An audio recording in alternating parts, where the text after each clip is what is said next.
Sky Production.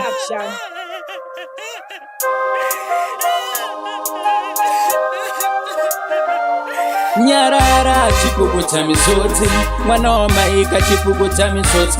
Inozviziva kuti wawirwa nenjodzi, asi nzira yedu tese tichaenda. Ndikatika nenyarara chipukuta misodzi, mwana wamaika chipukuta misodzi. Ndinozviziva kuti wawirwa nenjodzi, asi nzira yedu tese tichaenda.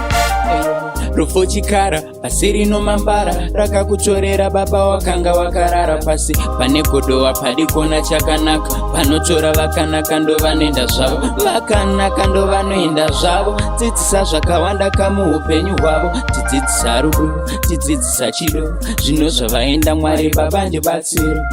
Nyarara chipukuta misodzi, mwana wamaika chipukuta misodzi.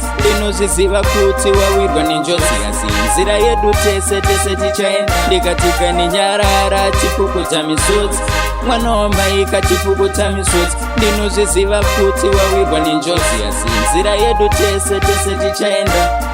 Dai zvaibvira imi, dai zvaibvira imi, dai zvaigona ndaikumbira Mwari vangu.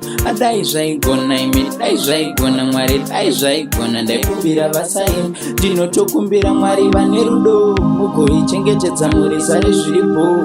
Ndimi makavapa, ndimi makatora, ndimi munoziva saka munova Sky Production. Nyarara chipukuta misodzi, mwana wamaika chipukuta misodzi. Inozviziva kuti wawirwa nenjodzi, asi nzira yedu tese tichaenda. Ndikatika nenyarara chipukuta misodzi, mwana wamaika chipukuta misodzi. Ndinozviziva kuti wawirwa nenjodzi, asi nzira yedu tese tichaenda.